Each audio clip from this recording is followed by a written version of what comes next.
Baik, kita mulai saja ya.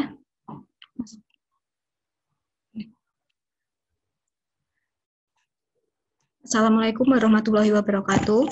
Waalaikumsalam warahmatullahi wabarakatuh. Selamat datang di Bootcamp Online IoT Indobot Academy, aplikasi Project Smart Home Internet of Things dengan platform Firebase dan Tuncable. Ya, sebelumnya, untuk memulai bootcamp pada malam hari ini, marilah kita berdoa menurut agama dan kepercayaan masing-masing. Berdoa dimulai. Selesai. Baik. Alhamdulillah hari ini kita masih diberikan kesempatan untuk bisa belajar bersama dan bertatap muka secara online. Sebelumnya izinkanlah saya memperkenalkan diri. Perkenalkan, nama saya Ratih Mikasari dan di sini saya sebagai moderator yang akan menemani teman-teman dalam bootcamp online Internet of Things di Indobot Academy ini. Baik. Pada pertemuan kelima ini, kita akan melanjutkan untuk materi yang sebelumnya mengenai pengenalan Tuncable dan Firebase. Langsung saja, sudah siap untuk memulai pembelajaran pada malam hari ini? Untuk Mas Rido, apakah sudah siap? Baik. Kepada Mas Rido, waktu dan tempat kami persilahkan.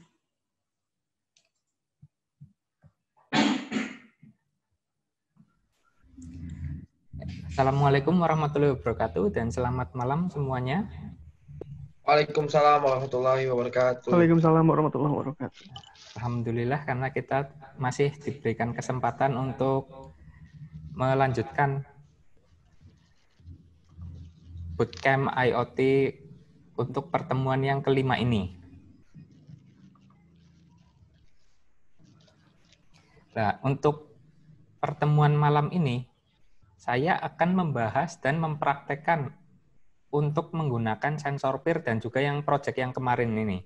Project yang push button dan juga LED. Untuk dokumennya sudah di-upload di websitenya Indobot. Jadi silahkan bisa mendownloadnya dan menjadikannya referensi.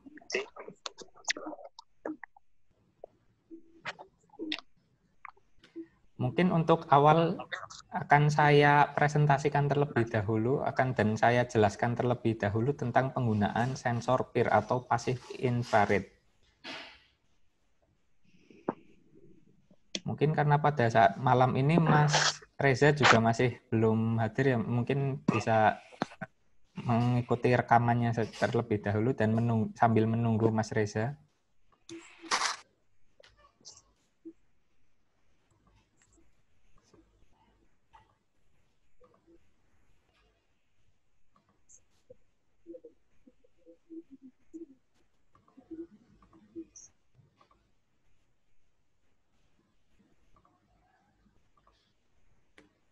Nah, jadi untuk penjelasan pertama akan saya jelaskan tentang sensor pasif infrared atau PIR.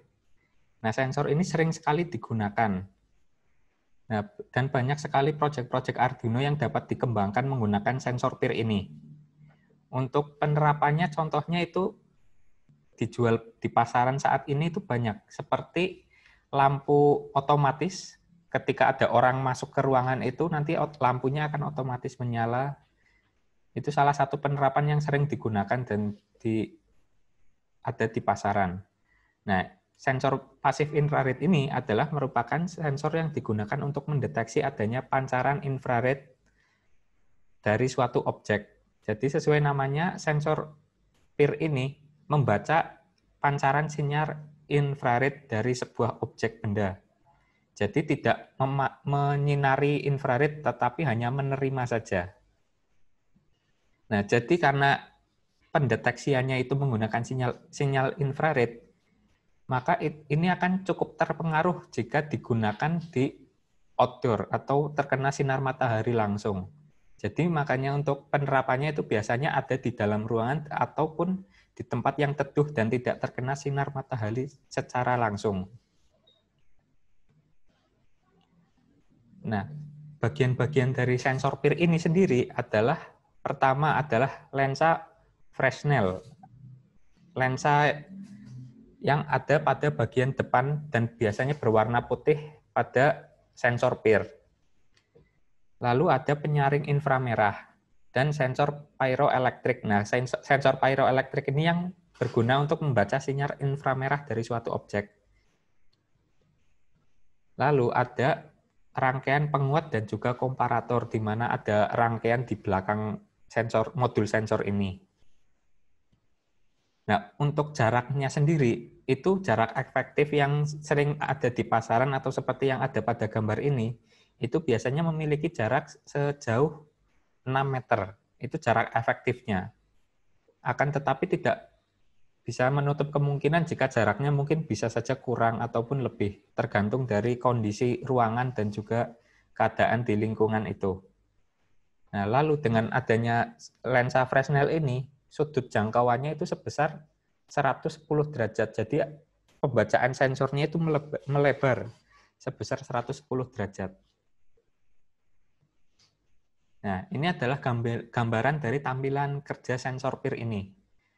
Jadi sensor PIR ini akan menangkap pancaran sinyal inframerah dari berbagai sudut dan ditangkap oleh lensa Fresnel ini dan difokuskan ke sensor pyroelektrik. Nah, pembacaan yang dibaca dari sensor PIR ini adalah perubahan nilai inframerah yang terbaca. Jadi jika objek itu diam, maka itu dianggap tidak ada pergerakan dan sensor tidak akan memberikan outputan.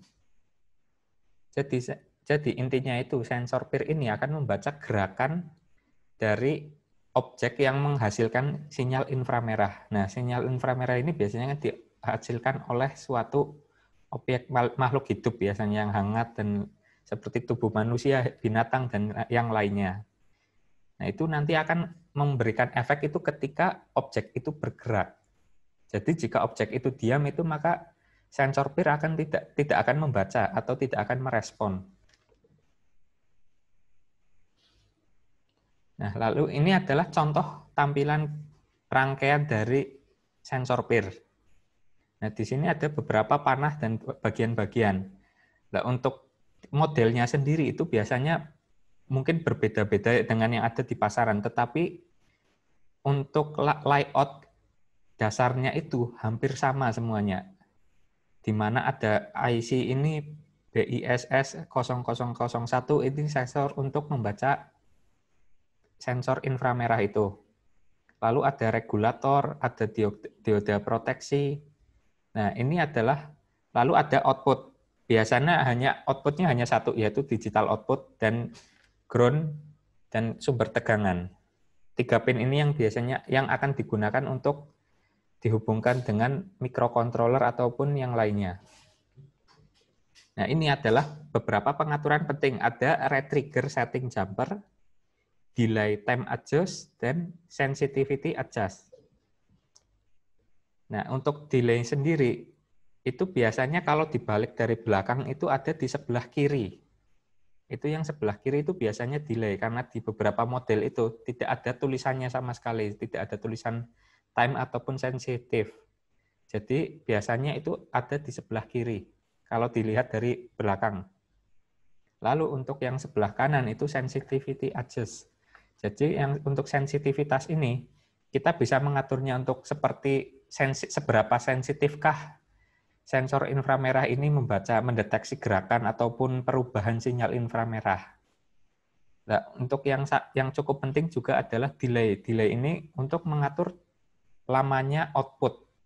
Misalnya, kalau delay-nya minimal, ada sebuah gerakan, maka output akan berubah menjadi 1 misalnya selama 5 detik.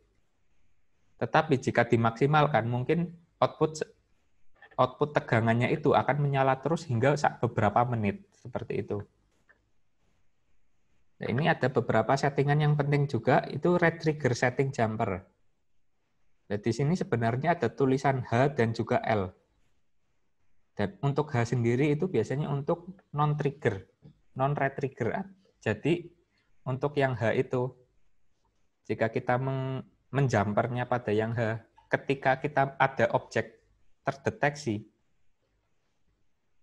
maka sinyal output akan menjadi 1.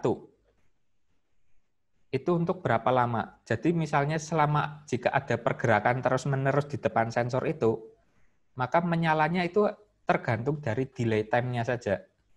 Jika objek di sana masih bergerak, maka ini akan berubah menjadi 0 hingga waktu delay-nya selesai, lalu baru akan mendeteksi lagi. Nah, sedangkan untuk yang jumper L, itu akan mendeteksi secara terus-menerus. Misalnya selama ada gerakan benda di depan sensor, maka output akan menjadi 1 terus, hingga benda itu berhenti ataupun objek itu di luar jangkauan sensor. Itu maka sensor akan baru berubah menjadi 0. Jadi perbedaan untuk red trigger setting jumper ini, di mana yang H itu atau non-red trigger, itu akan mendeteksi selama waktu tertentu dan mati terlebih dahulu, baru mendeteksi lagi. Dan yang untuk L atau red trigger jumper, itu akan selalu mendeteksi ketika ada gerakan objek di depan sensor. Perbedaan utamanya itu. Nah, mungkin ini adalah kalibrasi yang cukup agak ribet mungkin. Karena posisi sensor itu harus benar-benar dihadapkan pada ruangan yang kosong ataupun tidak ada objek bergerak di sana. Ataupun bisa juga dihadapkan ke tembok yang jaraknya agak jauh. Mungkin untuk patokannya seperti itu, karena kita tidak bisa melihat secara langsung time-nya itu berapa tanpa mengukurnya. Jadi kita harus mengukurnya ataupun menghubungkannya ke microcontroller ataupun LED untuk memantau kondisi sinyalnya itu sedang mendeteksi atau tidak.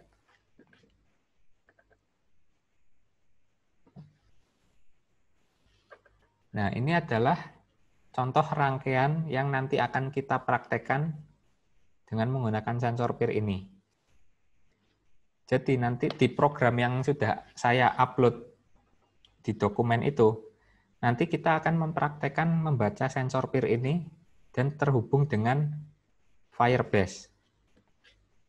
Di mana ketika sensor PIR mendeteksi gerakan, maka LED akan menyala dan juga akan merubah nilai pada database Firebase. Nah, ini bisa terlihat di sini. Jadi untuk sumber tegangannya dari sensor PIR ini bisa bervariasi dari 3 volt hingga 12 volt. Dan untuk tegangan rekomendasi sumbernya itu sendiri adalah 5 volt. Tetapi karena Node MCU ini memiliki tegangan kerja 3,3 volt, maka kita bisa menggunakan sumber tegangan Node MCU ini 3,3 volt dan sensor PIR sudah dapat bekerja.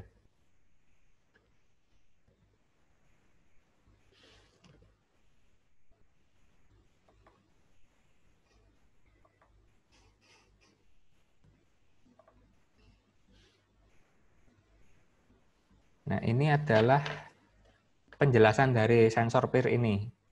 Mungkin saya akan mempersilahkan jika ada yang mau bertanya terlebih dahulu tentang proyek yang sebelumnya itu. Mungkin silahkan Pak Faisatullah. Mungkin ada yang mau ditanyakan terlebih dahulu tentang proyek yang LED kemarin.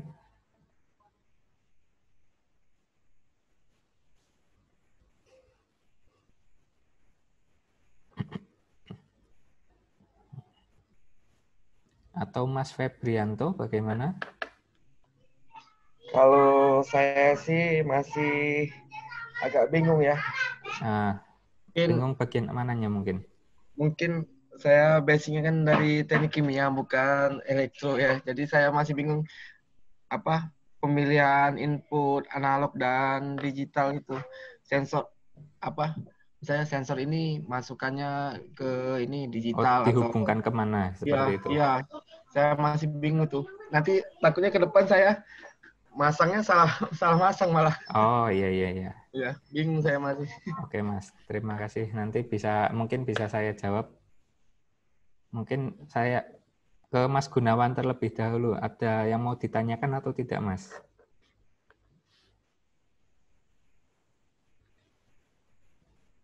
Mungkin Mas Ridwan ataupun Mas Sena, bagaimana? Izin bertanya, Iya. untuk di tune kabelnya itu background-nya bisa diubah pakai foto-foto gitu nggak?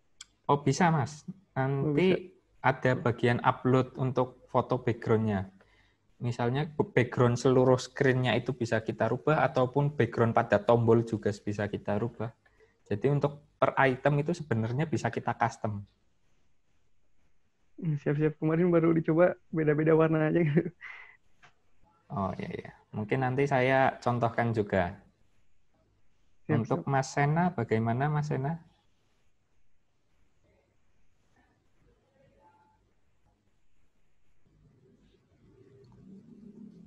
Oh, mungkin untuk Mas Sena sendiri juga belum.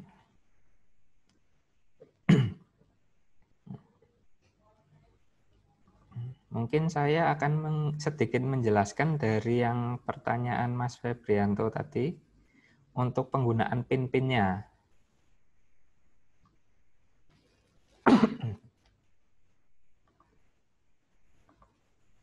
Nah, mungkin bisa sambil dilihat itu ini sangat penting bagian ini karena pin out itu menentukan kita menghubungkan sensor itu ataupun suatu komponen elektronik itu dimasukkan ke pin yang mana. Nah, untuk not MCU ini sendiri itu untuk pembacaan sinyal analog ataupun tegangan yang berubah-ubah itu, misalnya dari sensor fotodioda ataupun sensor cahaya ataupun potensiometer. Itu yang nilai tegangannya berubah itu dihubungkan dengan pin ADC 0. Pin ADC, pin A0 ini yang ada di pojok. Itu yang penggunaan ADC. Kalau di Arduino sendiri, itu biasanya di pin A0 sampai A7. Kalau di Arduino Uno itu A0 sampai A5. Itu digunakan untuk membaca sinyal analog. Akan tetapi kalau di ESP itu cuma di satu pin saja, hanya di A0 atau ADC 0. Nah, untuk yang pin yang lainnya ini, kalau pada not MCU ada GPIO, GPIO 0, GPIO 1, 2, hingga GPIO 16. Nah, ini semua itu bisa digunakan untuk misalnya menyalakan LED ataupun membaca tombol. Semuanya bisa digunakan. Jadi untuk pin GPIO ini, pin ini itu pin serbaguna, kan global pin input output. Jadi untuk tombol ataupun menyalakan LED ataupun membaca sensor itu bisa dihubungkan ke pin GPIO. Akan tetapi di sini juga ada tulisannya SCL, SDA. Nah, ini juga disesuaikan dengan sensor yang digunakan. Misalnya itu untuk RTC, itu untuk jam, itu real time clock. Biasanya itu menggunakan pin SDA, SCL. Ataupun menggunakan LCD I2C. Itu menggunakan pin SDA, SCL ini. Jadi pin 4, GPIO 4 dan GPIO 5. Nah, pin ini tuh tidak bisa ditukar ke mana-mana. Jadi udah paten yang pin yang ini yang digunakan untuk SDA dan SCL. Seperti itu.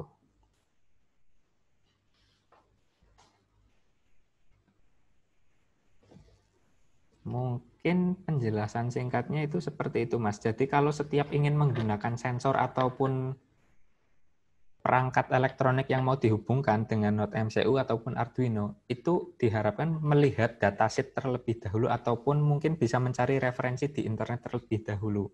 Sensor itu nanti menggunakan sinyal seperti apa? Apakah hanya butuh GPIO ataupun SDA, SCL ini ataupun pin analog seperti itu. Nanti harus disesuaikan dengan komponen yang akan dipakai masing-masing. Jadi harus benar-benar tahu komponen apa yang mau dihubungkan dengan Node MCU dan bagaimana cara komunikasinya. Itu bisa dilihat mencari referensi di internet dengan memasukkan tipe sensornya ataupun tipe IC-nya seperti itu. Oke, makasih Mas. Oh, sama-sama Mas.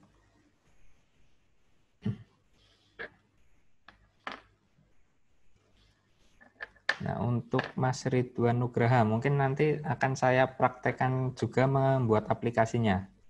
Karena di dokumen juga saya sudah linkkan project saya, jadi mungkin bisa membuka linknya dan melihat projectnya secara langsung dan bisa lihat struktur-strukturnya, kode bloknya, struktur penggunaan label, button, dan yang lain-lainnya.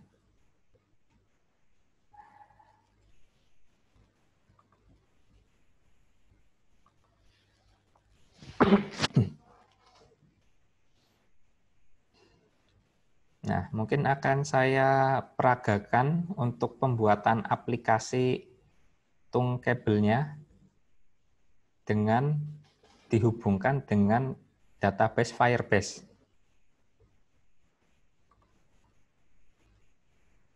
Saya share screen. Nah.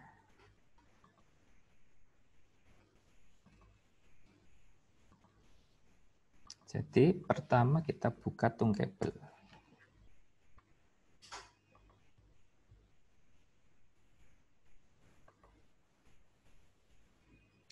Nah, untuk ini ada beberapa project yang sudah saya buat. Nah, ini saya akan buat project baru.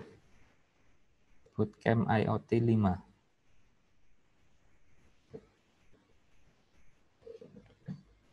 Nah, saya coba buat. Nah, ini telah masuk ke dashboard desain Tungkabel. Nah, karena kita akan menggunakan database Firebase, kita masukkan mana? Nah, ini data real time DB database. Kita drag, masukkan ke screen. Nah, tunggu hingga muncul di sebelah invisible component ataupun di bawah ini ada real time database. Lalu untuk merubah host dan juga tokennya, kita bisa masukkan ke klik di sini, klik Bootcamp IoT ini ataupun nama projectnya ini. Lalu kita bisa mengganti nama aplikasinya yang akan kita buat. Misalnya Bootcamp 5. Nah, lalu di sini juga ada upload icon. Jadi kita bisa mengupload icon gambar yang akan dijadikan icon aplikasi. Misalnya saya akan upload ini. Jadi kita harus uploadnya juga icon yang kompatibel. Nah, misalnya ini. Sudah saya uploadkan logo. Nah, mungkin ini nanti akan bisa terlihat saat diinstal di HP Android masing-masing. Nah, untuk bawah-bawah, nah ini bagian Firebase setting. Di sini ada API key dan database URL. Nah, ini bisa dikopikan dari database Firebase yang kemarin saya contohkan. Untuk saya akan copy dari program Arduino saya, karena sudah sama dengan yang ada pada database. Kita masukkan database URL dan juga authentication.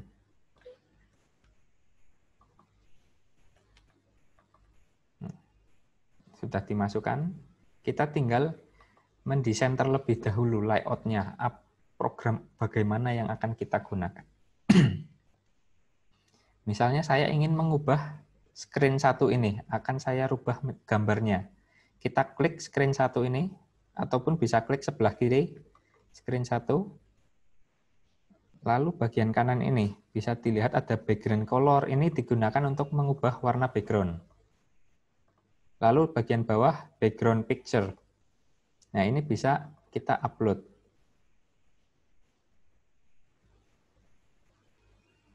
Misalnya saya upload. Nah, tunggu hingga proses upload selesai dan background picture muncul. Nah, untuk picture resize mode kita masukkan saja setting sesuai kebutuhan. Kita bisa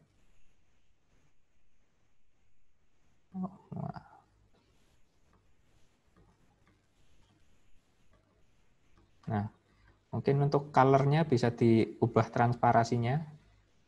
agar gambar terlihat. Lalu kita bisa lihat preview untuk melihat desain secara benar. Nah, mungkin seperti ini nanti tampilannya. Ini untuk merubah background. Lalu kita masukkan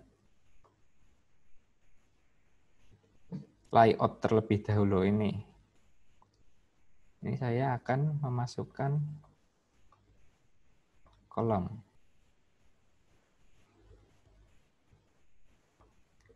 Lalu akan saya susun label dan juga button.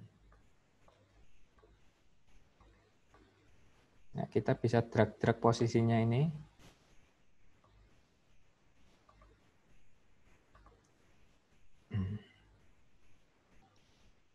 Nah, untuk label ini kita bisa ganti katanya ataupun kita ganti background bagian label pun itu sendiri pun bisa. Misalnya saya ubah keterangan. Nah, untuk warna background tombolnya sendiri bisa kita rubah warnanya ataupun kita ubah gambarnya sekaligus. Misalnya saya rubah menjadi ini.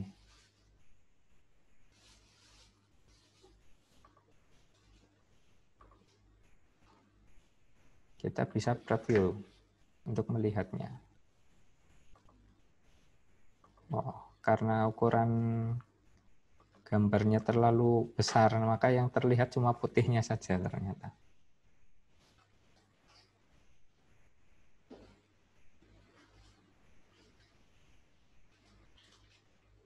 Nah, untuk jika ingin masukkan gambar itu nanti prosesnya akan semakin lama tergantung dari server dan juga koneksi yang ada pada Thunkable.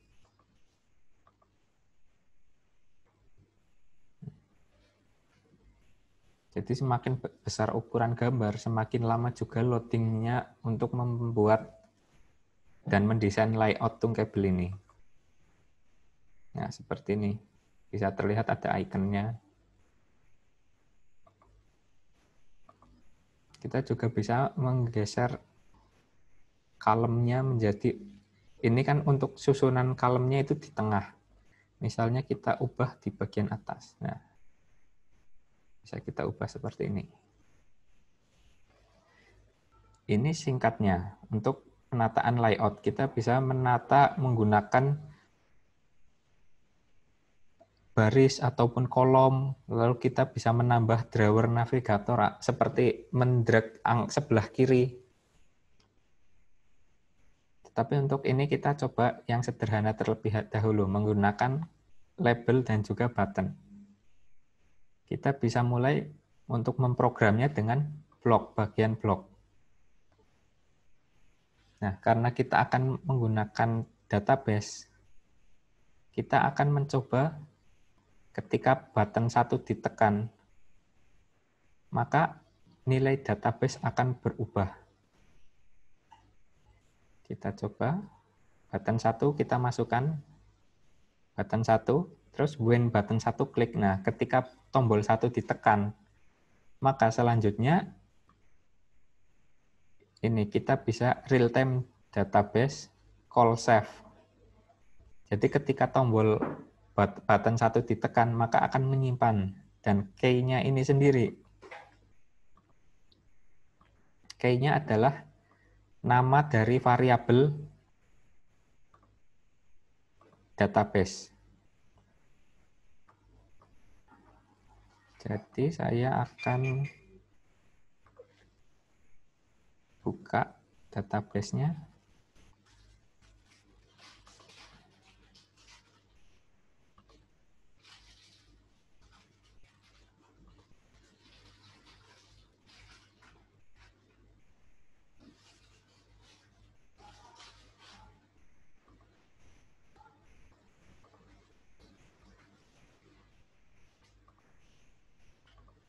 Nah, di sini ada kondisi, number, dan juga tombol.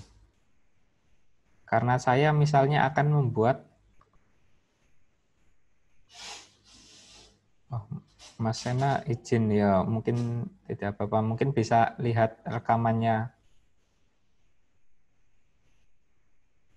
Lalu misalnya saya akan buat ketika tombol ditekan, maka akan membuat database baru dengan nama data tombol button.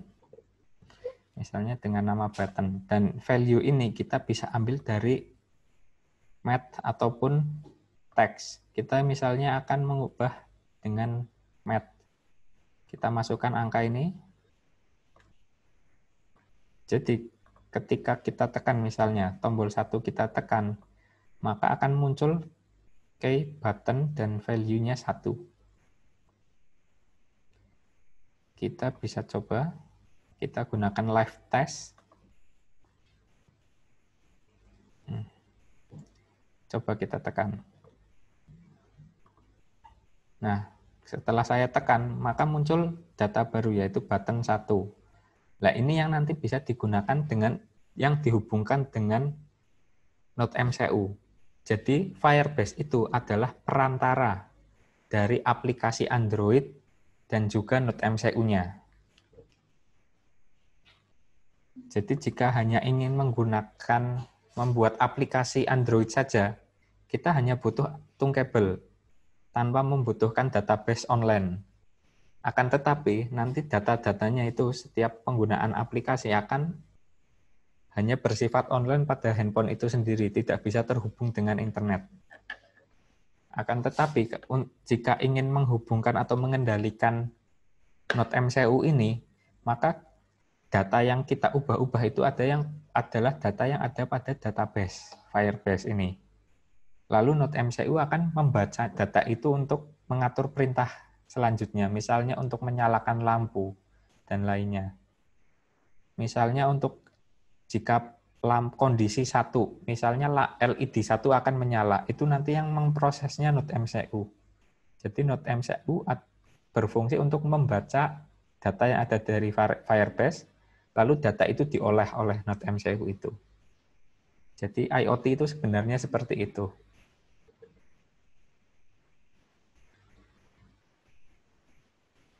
Nah, misalnya jika ingin membuat 2 tombol, saya masukkan tombol lagi.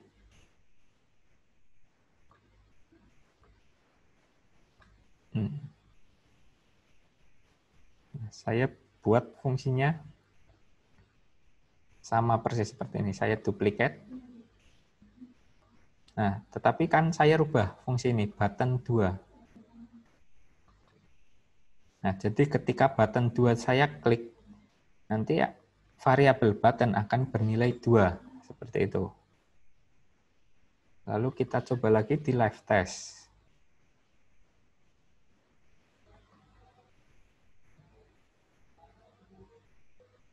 Atau mungkin saya perlihatkan dari aplikasi Tunkable Live di smartphone.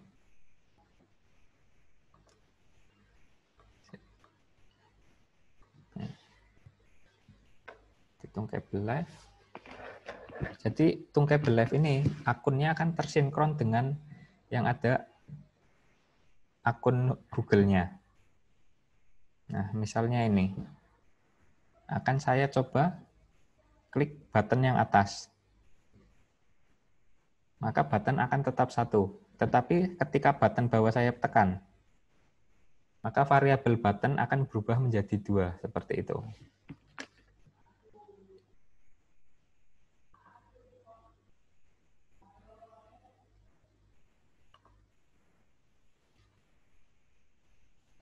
Nah, ini adalah penerapan dari fungsi sederhana tadi. Jadi, ketika tombol on saya tekan, maka number akan berubah jadi 1.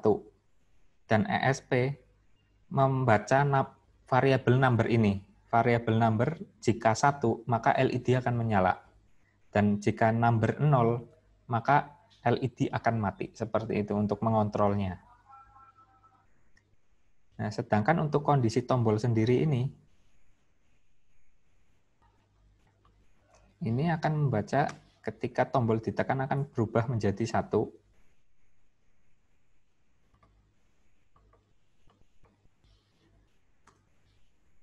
Nah, maka di sini akan memberikan kondisi tombol ditekan.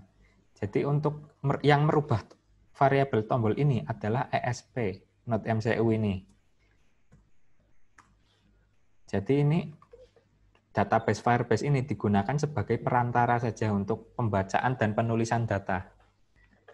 Makanya aplikasi Android dan juga Node MCU itu bisa saling terhubung karena adanya database online ini, Firebase.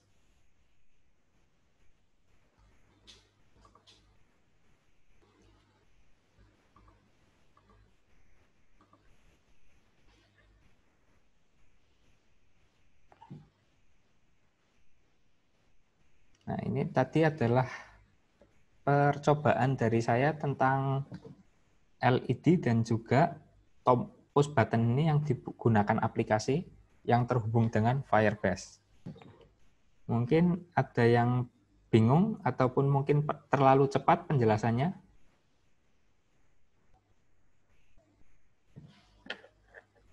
Atau mungkin sedang mencobanya. Belum, masih mantau ini. Oh, masih mantau.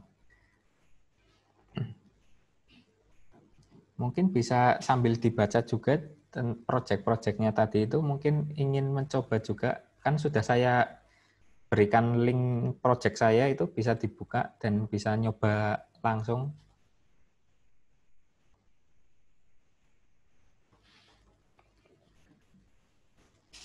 Linknya di mana, Pak? Di dokumen, Mas. Di yang Word, yang di PDF itu, Mas. Oh, siap-siap.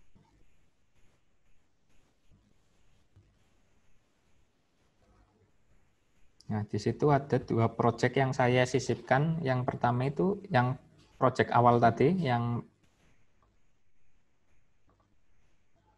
kontrol tombol dan juga push button. Ini. Di sini juga ada programnya yang kemarin saya kirim. Nah, di sini ada link tungkable-nya. Jadi di link tungkable ini kalian bisa membukanya dan nanti langsung terhubung dengan project saya. Tetapi jika ingin mencobanya, mungkin alamat host dan juga API key dari Firebase bisa disesuaikan dengan database masing-masing untuk melihatnya dan mencobanya. Karena yang ada pada program ini itu terhubung dengan database yang ada pada akun saya. Nah, yang kedua ini adalah rangkaian project yang menggunakan Node MCU dengan sensor peer. Di sini ada program yang di sini programnya itu berfungsi untuk membaca sensor peer dan mengubah nilai variabel yang ada pada database Firebase. Nah, ini adalah contoh project-nya yang ada pada tungkable.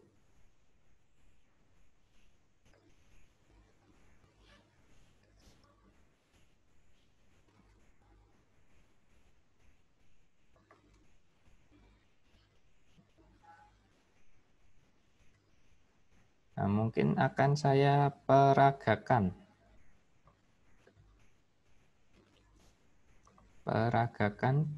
Yang menggunakan sensor peer ini.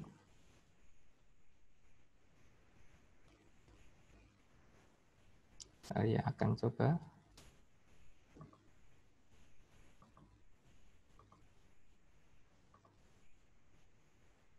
Nah, ini adalah program Node MCU untuk membaca sensor peer dan terhubung dengan Firebase.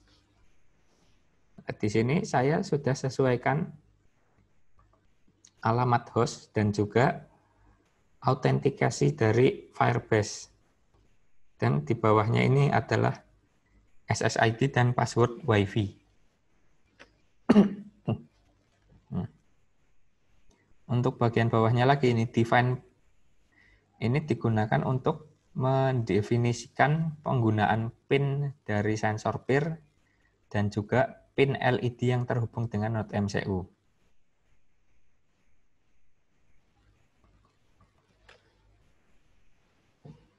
Lalu bagian void setup ini untuk mengatur pin sensor PIR ini sebagai input dan juga LED sebagai output.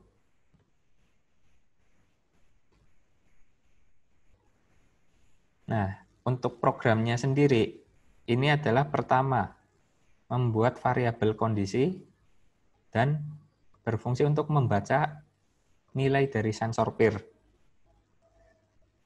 Lalu ketika kondisi 1 ataupun artinya sensor PIR mendeteksi gerakan, maka selanjutnya LED akan menyala dan juga mengirimkan pesan serial di serial monitor, yaitu ada pesan ada orang. Dan bagian bawah ini berfungsi untuk mengubah data variabel kondisi di database Firebase. Dan yang bawahnya lagi ini adalah program tambahan jika penguploadan atau pengubahan data di Firebase itu gagal. Maka di sini akan ada feedback pesan error di serial monitor. Jika tidak ada pesan error, maka pengubahan data itu berhasil dilakukan.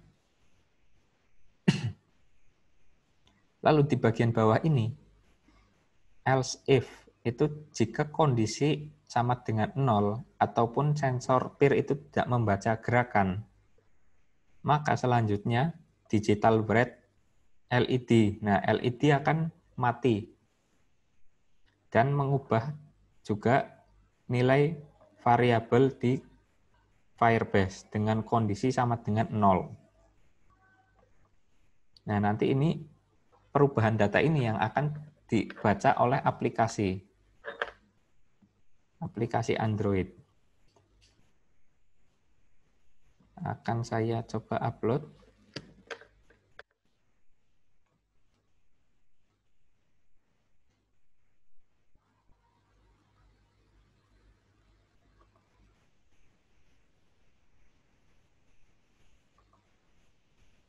Sambil ditunggu.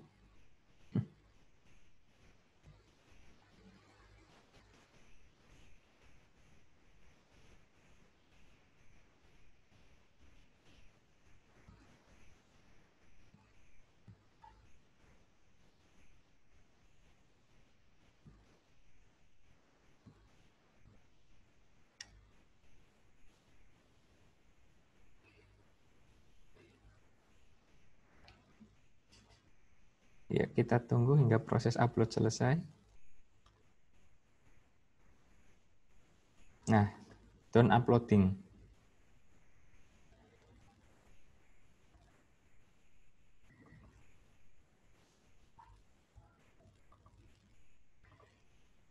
Mungkin bisa sambil dilihat di bagian serial monitor ini. Nah, untuk titik-titik ini berarti Node MCU belum terhubung dengan internet. Saya nyalakan hotspotnya.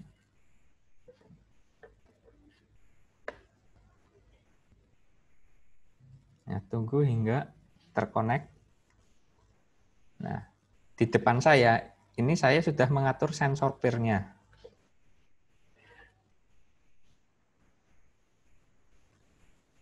Saya akan menggerakkan tangan saya di depan sensor PIR.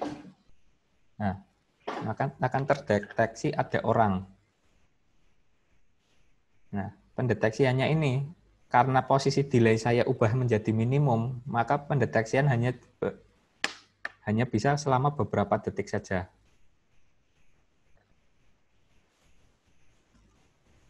Nah, untuk sambil memantaunya dari aplikasi, saya akan perlihatkan perubahan nilainya terlebih dahulu di database.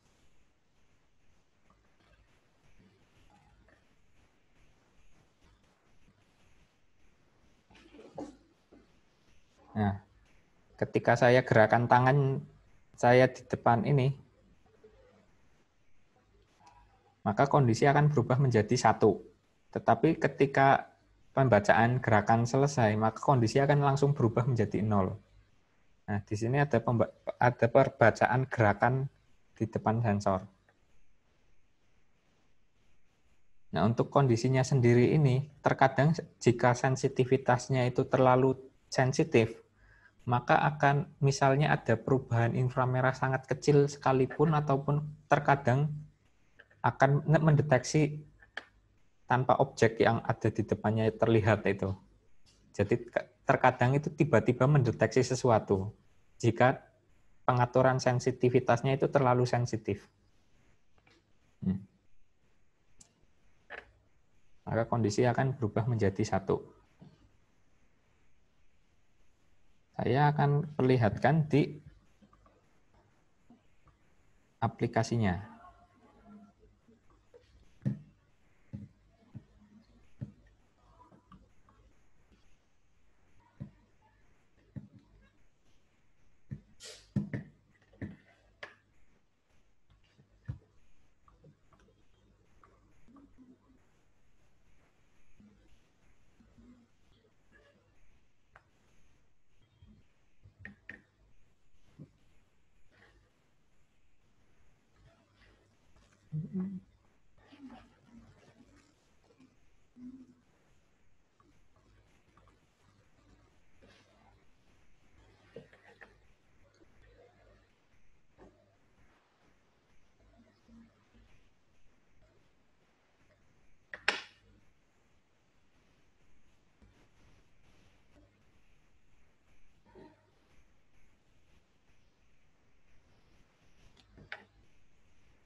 Mas, berarti ini hanya perlu menyamakan penggunaan katanya aja ya, antara di apa non-MCU sama apa Firebase, Firebase-nya itu Tungkabel. dengan kata itu ya, yang kondisi, number, tombol itu aja ya. Nah, Yang iya, itu disamakan. harus sama. Jadi pertama yang harus sama itu alamat host, Ya, API key, dan juga nama variabel yang digunakan. Itu harus sama. oke oke. Bentar. Mungkin saya perlihatkan di live view-nya, live test. Nah, ini adalah project alarm anti malingnya. Nah, jadi di Tungkabel ini kita bisa menambahkan fungsi-fungsi lainnya. Jadi selain membuat aplikasi, misalnya kita akan membuat fungsi notifikasi bergetar handphonenya, itu bisa. Misalnya ini, jadi tidak ada orang. Coba saya gerakan. Nah, maka akan berubah ada orang. Nah, nanti ini notifikasi ini bisa berguna. Ketika ada alarm ini kita pasang di rumah kita, dan kita setting menyala, ketika kita pergi jauh pun, jika ada orang masuk, maka akan ada peringatan, ada orang, ataupun tidak ada orang. Bisa kita sesuaikan. Ini juga bisa dikembangkan untuk penerapan yang lainnya. Misalnya sensor peer ini kita ganti dengan tombol bell. Kita hubungkan dengan saklar bell. Maka ketika bell ditekan, selain bell berbunyi, maka akan bisa juga digunakan untuk mengirimkan notifikasi ke smartphone seperti itu. Ini salah satu penerapannya. Karena dengan menggunakan Tungkabel, maka kita bisa menginstal aplikasi ini secara berdiri sendiri. Akan tetapi karena kalau kita misalnya menggunakan Blink seperti kemarin, maka kita harus membuka Blink-nya juga, harus benar-benar men-set menjalankan program Blink itu juga. Akan tetapi kalau misalnya menggunakan Tungkabel ini, kita tinggal install dan kita berikan permission untuk terhubung dengan internet dan installnya, sudah kita bisa membaca database secara real time. Jika ada perubahan data, maka kita bisa langsung mendapatkan notifikasi saat itu juga.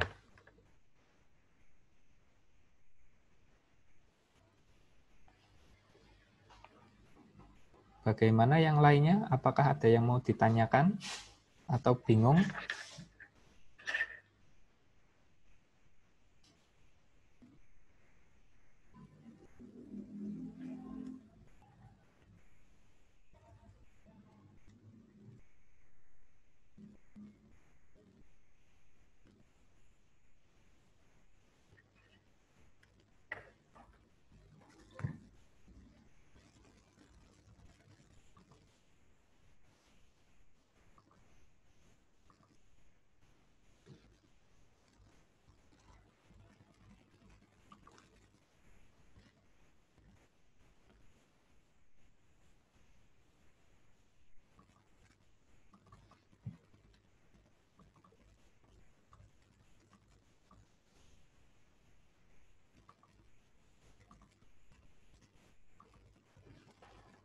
Nah, untuk set sensor peer saya sendiri, itu saya setting seperti ini, menghadap ke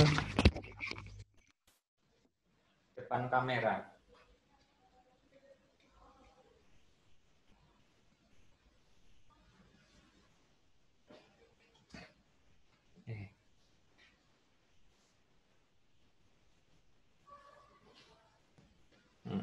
Jadi sensor peer ini saya letakkan di sini. Jadi ketika mendeteksi gerakan di depan sensor peer, maka perubahan variabel akan terjadi di database.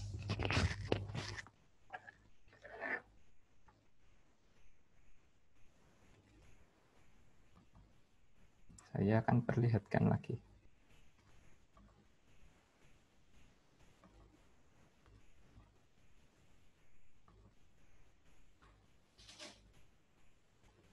Nah, ketika terdeteksi ada orang ataupun ada gerakan, maka LED akan menyala dan kondisi pada variabel Firebase ini akan ikut berubah juga. Nah, di sini itu sensitivitasnya itu terlalu tinggi, jadi terkadang itu tidak ada pergerakan ataupun objek di depan sensor. Maka terkadang akan mendeteksi sendiri. Nah, di sini kita bisa mengatur menggunakan obeng untuk mengatur sensitivitas dan juga besarnya waktu delay.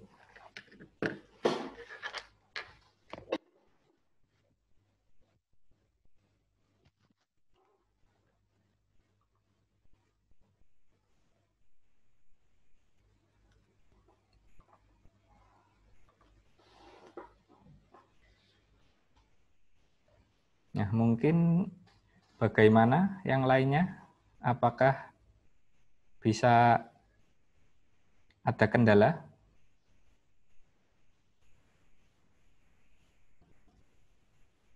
Atau mungkin ada pertanyaan proyek-proyek sebelumnya itu, proyek yang menggunakan Blink ataupun pemrograman ESP sendiri.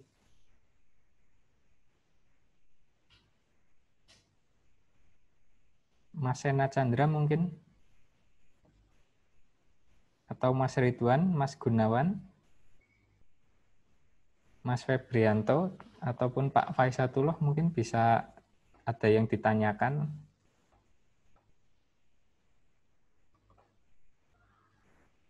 Mohon izin, Iya, untuk bagaimana? penggunaan sensor peer ini nggak ada yang library yang di-upload lagi kan? Oh, Yang di-download lagi.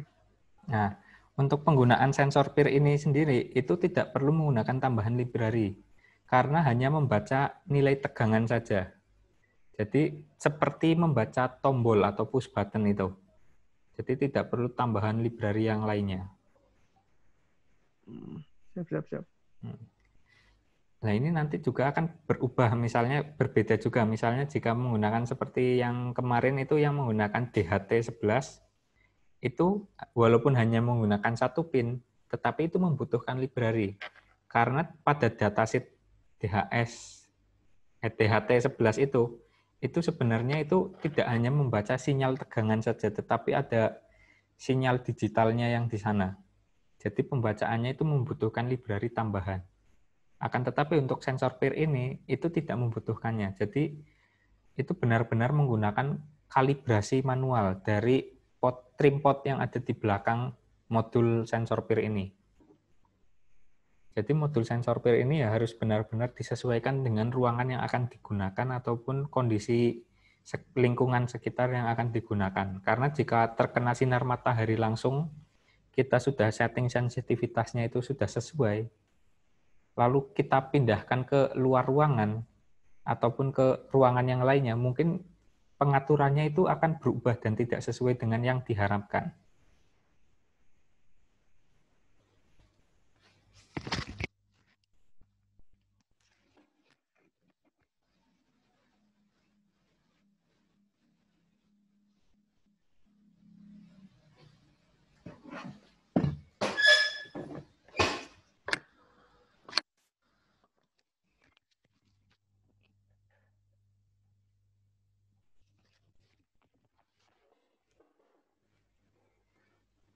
Untuk yang lainnya mungkin ada yang mau ditanyakan atau sedang mencobanya.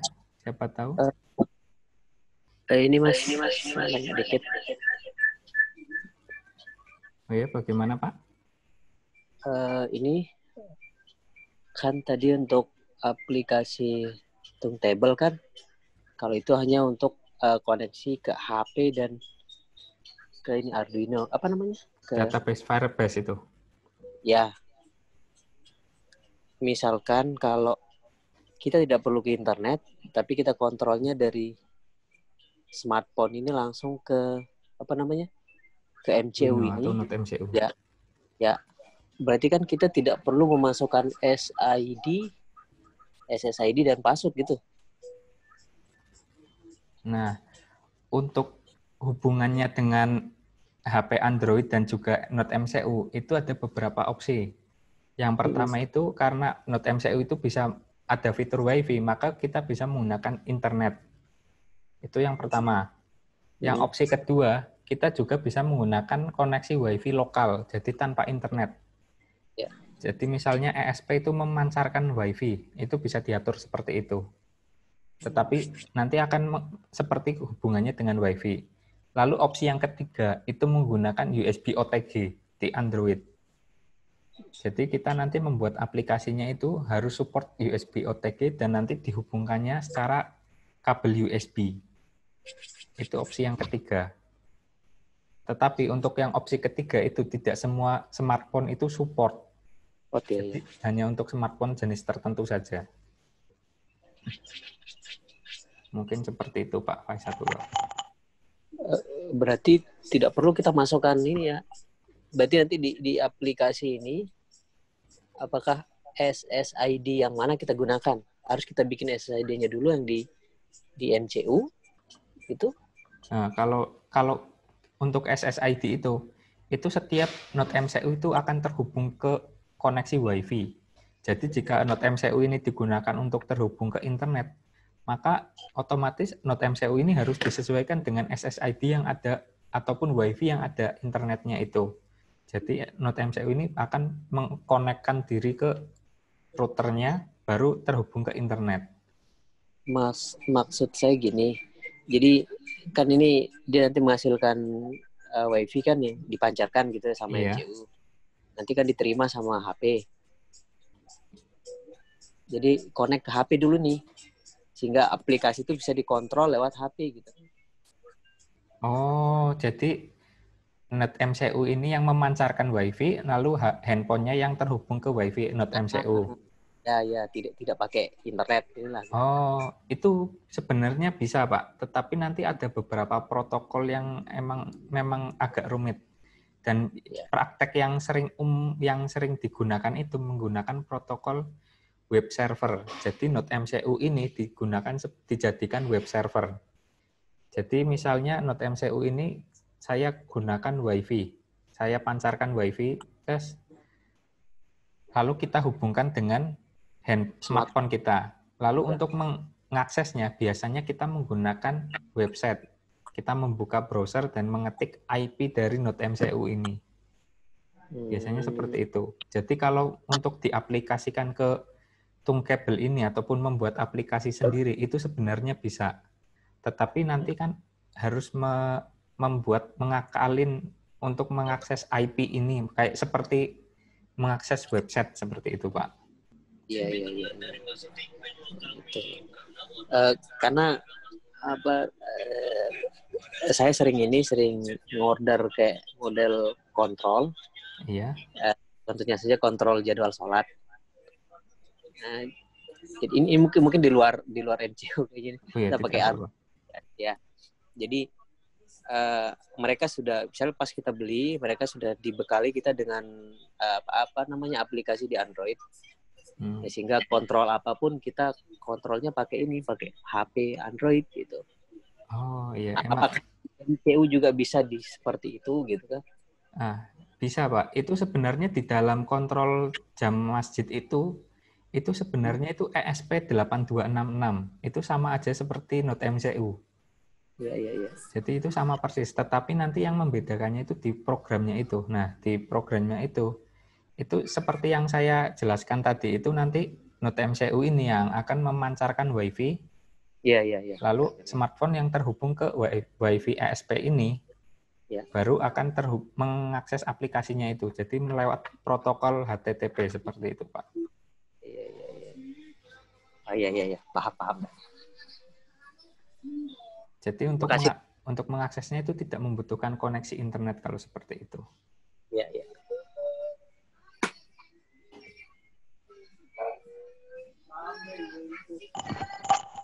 Mau izin bertanya, Pak? Iya. Kan sensor feed itu mendeteksi gerakan nih. Iya. Nanti kan terbaca ke HP gitu. Kalau misalkan objeknya hilang, berarti otomatis di HP juga hilang lagi gitu pemberitahuannya atau gimana?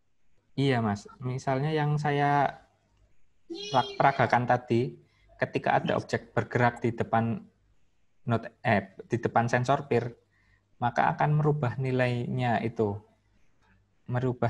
dan memberikan notifikasi di smartphone. Misalnya ada orang, tetapi ketika objek itu hilang, maka nilainya itu akan direset kembali menjadi 0 dan nanti notifikasinya akan menghilang juga seperti itu.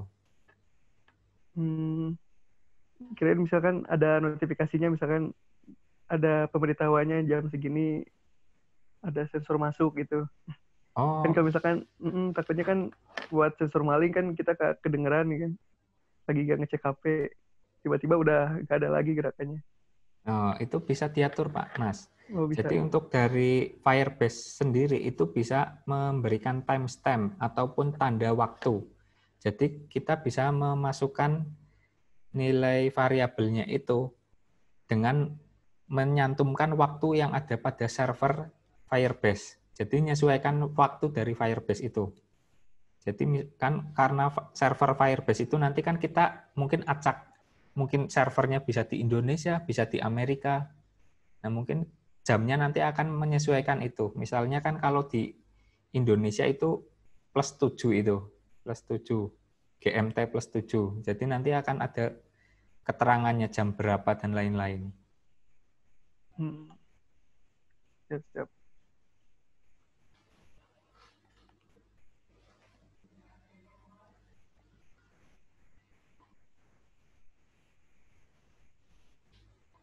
Untuk Mas Gunawan, bagaimana Mas Gunawan?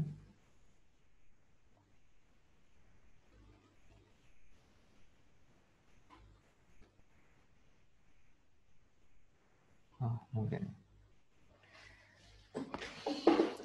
Nah, untuk proyek-proyek ini sebenarnya ini nanti bisa digabung-gabungkan dengan semuanya. Misalnya yang sebelumnya itu menggunakan sensor suhu dan kelembapan.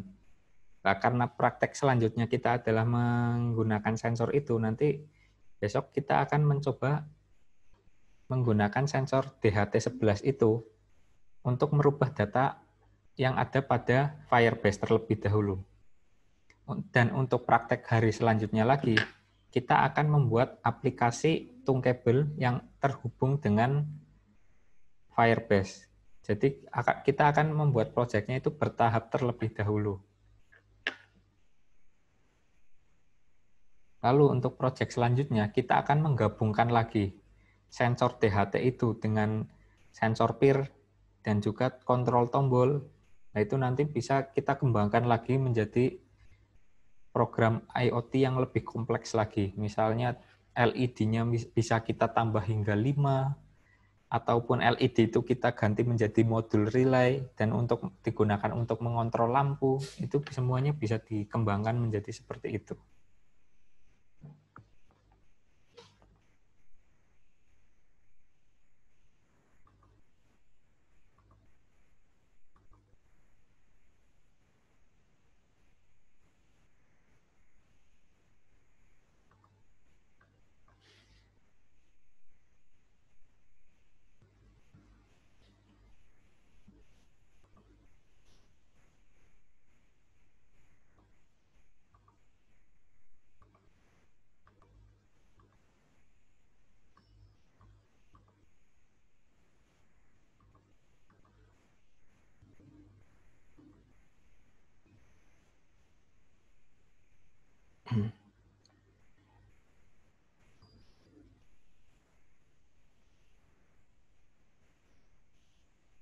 Mungkin bagaimana, apa ada yang mau ditanyakan Karena mungkin di sini masih ada waktu beberapa menit lagi.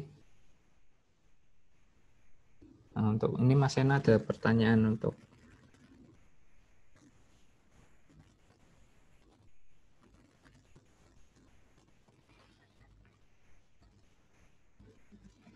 Nah, untuk Mas Sena, pertanyaannya kan waktu program baut rate bisa berbeda-beda, dan untuk pemakaian 9.600 ataupun 115.000, untuk cara membedakannya bagaimana? Nah, untuk cara membedakannya itu dilihat dari programnya, Mas.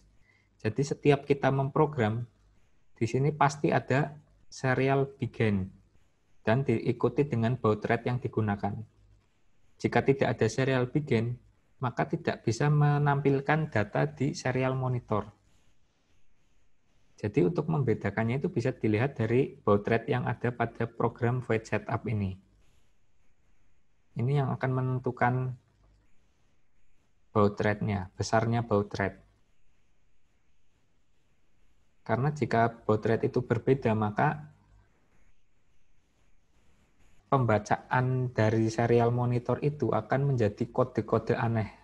Karena ini akan menentukan teks yang akan muncul di serial monitor. Jadi harus sama antara program dan juga dengan yang ada pada serial monitor. Nah, ini juga nanti bisa digunakan untuk berhubungan dengan controller lainnya. Misalnya kita punya 2 buah Node MCU ataupun yang satu Node MCU dan yang satunya Arduino. Tetapi bagaimana cara kita mengkomunikasinya atau menghubungkannya? Kita menggunakan serial ini. Jadi nanti kita bisa menghubungkan dengan pin RX-TX.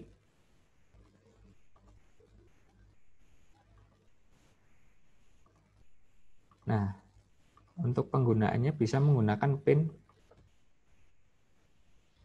di sini. Ini ada RX-D0 dan juga ini TX. Nah, ini ada RX, ada TX. Nanti ini bisa dikomunikasikan antara Node MCU dan juga Arduino. Ini biasanya digunakan misalnya Node MCU ini akan mengontrol 100 buah lampu ataupun sensor lainnya ataupun menghubungkan pembacaan dari Arduino ke Node MCU. Itu bisa menggunakan pin RX-TX ini. Nah, untuk ini nanti harus sesuai antara program dari Arduino dan juga program dari Node MCU dengan nilai baud rate yang sama. Ini adalah kayak protokol komunikasi. Ini akan dapat berkomunikasi jika baud rate-nya sama. Seperti itu, Mas.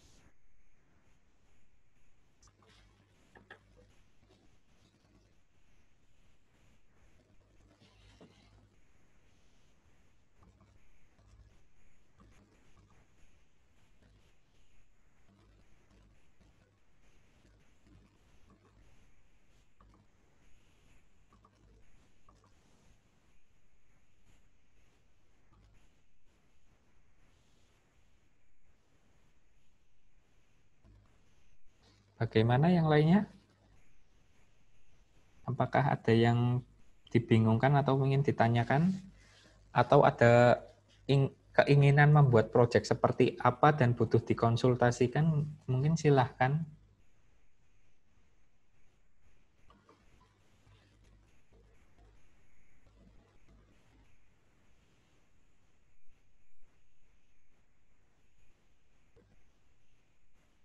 Mohon izin, Pak.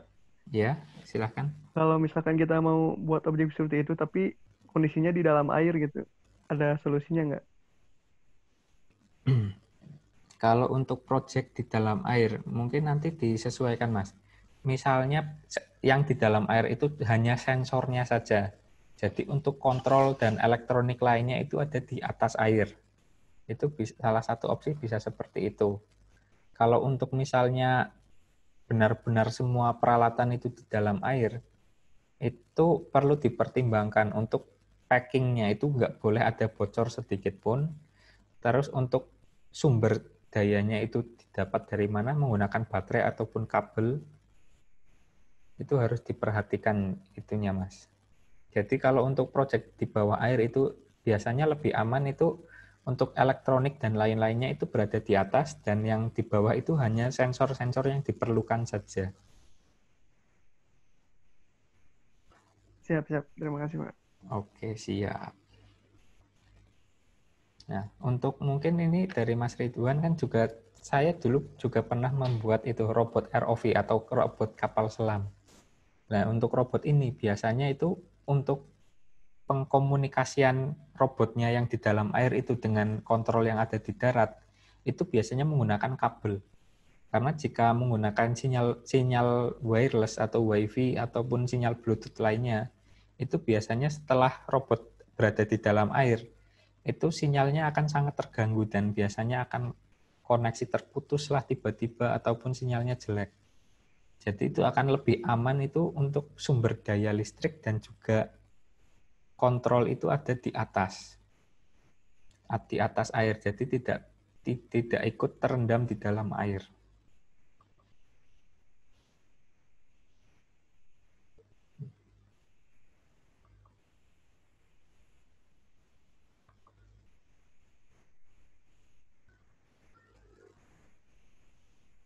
Mungkin kalau tidak ada yang ditanyakan lagi, bisa saya kembalikan ke moderator, ataupun mungkin yang lainnya bisa mencatat terlebih dahulu pertanyaan yang akan ditanyakan. Bisa ditanyakan di grup Telegram ataupun ditanyakan di sesi minggu depan. Jadi untuk peralatan yang diperlukan untuk praktek minggu depan itu adalah, yang pertama adalah yang pasti Node MCU, laptop ataupun komputer yang sudah ada program Arduino dan library-library terkait.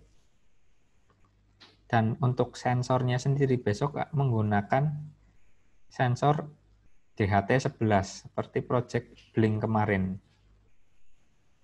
Jadi kita untuk minggu depan akan mencoba mengirimkan 2 buah data variabel ke database Blink. Ke database Firebase. Jadi nanti nilai suhu dan juga nilai kelembapan akan kita update ke Firebase terlebih dahulu. Untuk proyek kedepannya lagi, kita akan membuat aplikasinya untuk membaca dari Firebase.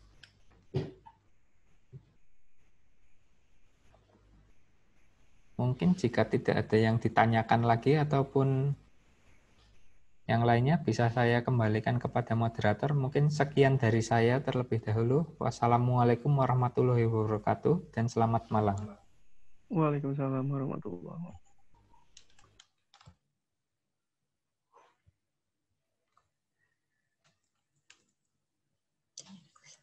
Oke, terima kasih kepada Mas Rido yang sudah membimbing kita semua dalam pertemuan ke-5 Bootcamp IoT ini.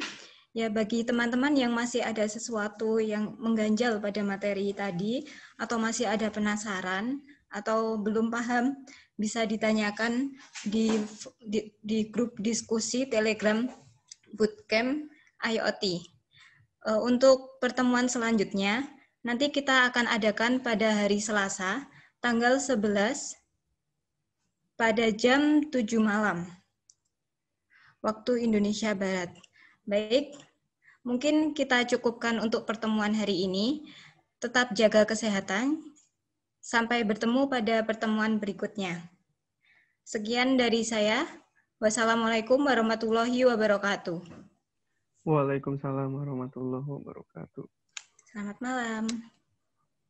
Terima kasih, Kak.